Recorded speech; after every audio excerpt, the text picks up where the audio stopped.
At 2:30 p.m., I located an illegal structure 2 kilometers off the main trail in a dense hemlock forest. It was not a conventional hunting blind. It was a conical shelter built by interweaving living saplings. The branches had not been cut with a knife. They had been twisted and braided together with immense tensile force to form a solid wall. Following unauthorized structures protocol, I began documenting the site. The interior was clean, with no trash or shell casings, but the ground was compacted and carried a strong odor of damp musk and something metallic, similar to oxidized blood. When I attempted to cut one of the braided branches to free a young tree, the environment reacted. I did not hear footsteps approaching. I only heard a violent exhalation, a blast of pressurized air directly behind my right ear.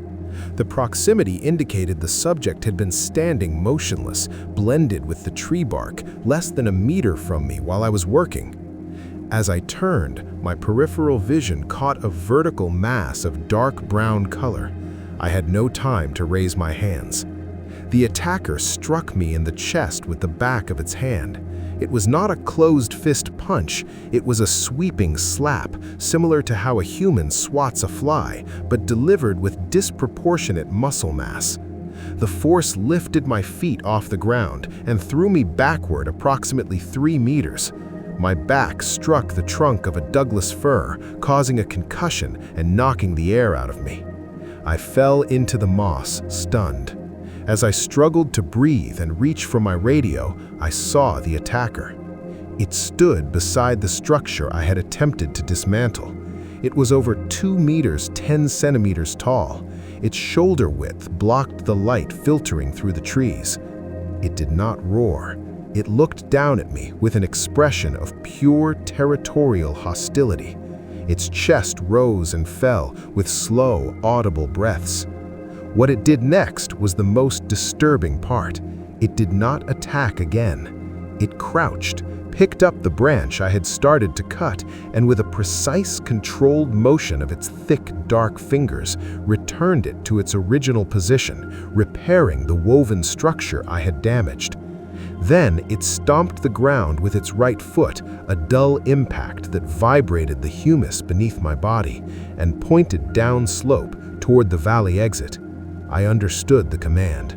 I stood up, ignoring the sharp pain in my collarbone, and withdrew without turning my back until visual contact was broken. This was not an encounter with a bear defending cubs. It was an interaction with a bipedal creature of superior strength defending a deliberate construction. I request that the Carbon River Drainage Zone be designated a biological hazard zone and that solo patrols be prohibited.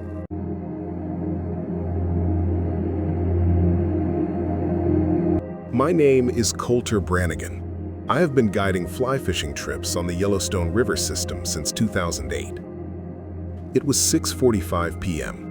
I had dropped my clients off at the boat ramp and decided to walk back upstream along the west bank to check a deep pool that usually holds large trout this time of year. When I reached the bend, I noticed an anomaly in the current. About 6 meters from shore, someone had built a submerged structure.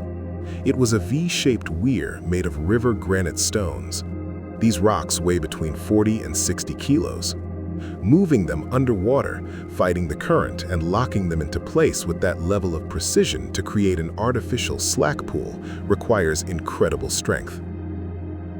As I studied the structure, the wind shifted. A dense odor reached me, a mix of stagnant dampness, strong musk, and something sulfur-like. It wasn't the smell of a dead animal, it was the smell of a dirty, living one. I looked toward the opposite bank, about 30 meters away. Among the willows, a figure was crouched at the waterline. At first, because of the dark brown color, I thought it was an elk drinking. Then it stood up. The movement was vertical and controlled. It didn't use its forelimbs to push itself up, it simply extended its legs. It stood comfortably over 2 meters tall. Its body was covered in dark, matted hair, packed with dried mud and plant debris that broke up its outline, making it nearly invisible against the trees behind it. I saw it raise its right arm. It was holding a net I had lost the week before. The creature was examining it. It rotated the net in its hands, huge hands, with thick, dexterous fingers, testing the rubber mesh, stretching it gently to see how much it would give. It showed no aggression. It was fascinated by the tool. It made a low sound, a kind of vibrating murmur that I could feel in my chest despite the noise of the river. It set the net down carefully, not tossing it. Then it lifted its head and looked directly at me. The distance and the fading light obscured its facial details, but the posture was unmistakable. It stood motionless, arms hanging at its sides, watching me with a cold, calculating curiosity. There was no fear in its body language, only a calm assessment of my size and position. I understood then that the stone weir in the river was his. It was trap fishing, and I had wandered into his work zone. I backed away slowly, step by step, until the bend in the river broke the line of sight. I walked 3 kilometers back to my truck without turning on my flashlight, stopping every 100 meters to listen. I have not returned to that stretch of the Yellowstone alone. The next day, I floated past in the raft, staying in the center of the river and looking toward the bank.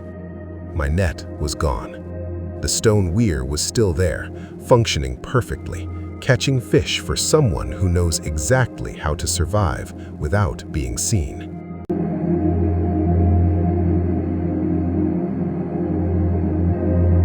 I operated in the northern section of the Yellowstone River. I know this stretch. It's been my livelihood for 12 years, but what I encountered last Tuesday has changed my mind. It was close to 7 in the evening. The sun was already low, and the shadows of the cottonwoods lay across the water. I had gone down alone to the bank to check a pool where my clients had lost several large trout the previous week. When I reached the bend, I saw something strange in the water. In a shallow section, someone had arranged a circle of river stones. It wasn't a child's game. The rocks were massive, rounded boulders I couldn't lift with both hands without wrecking my back. They were stacked into a small enclosed corral, and inside it, the water was calm. I stepped closer.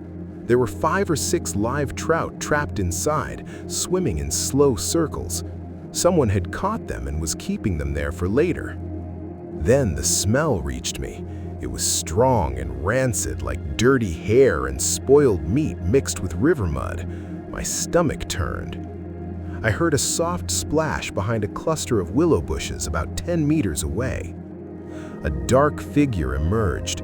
At first, because of its size, my mind tried to see a grizzly bear standing on 2 legs, but bears don't have shoulders that wide and squared, and they don't move with that kind of confidence.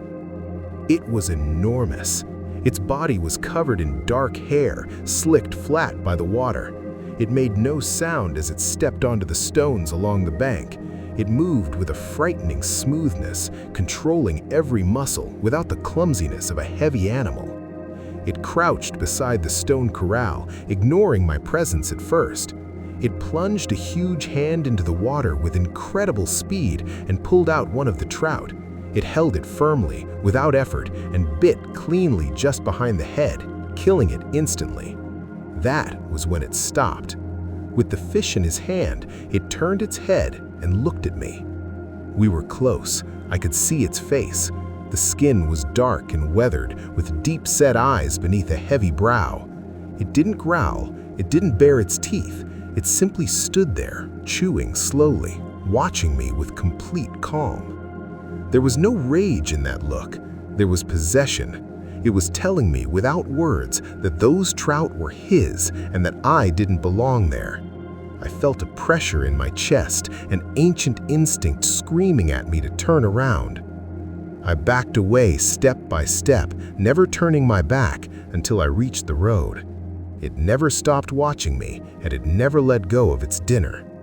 I am not going back. You can't compete with something that builds its own traps out of 50-kilo stones and looks at you with that cold intelligence. That stretch of river already has an owner.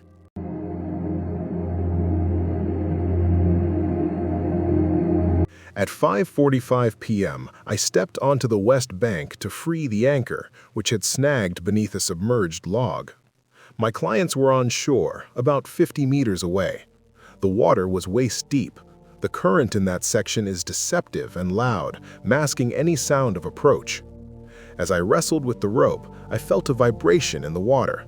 It wasn't the current, it was rhythmic impact waves striking my legs through the waders. Something heavy was running along the bank toward my position. I looked up. Less than 15 meters away, a dark mass burst from the line of willows and charged straight into the water. It didn't stop at the bank to look. It was a direct, aggressive rush.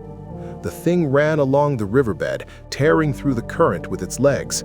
The force of its movement threw up curtains of water 2 meters high. I didn't see its face, only a wall of wet muscle and matted hair coming at me at a terrifying speed. The smell hit me before the physical impact. It wasn't rot, it was a sharp, acidic chemical odor, like concentrated vinegar or formic acid, so strong it made my eyes water instantly. When it was 3 meters from me, it stopped dead.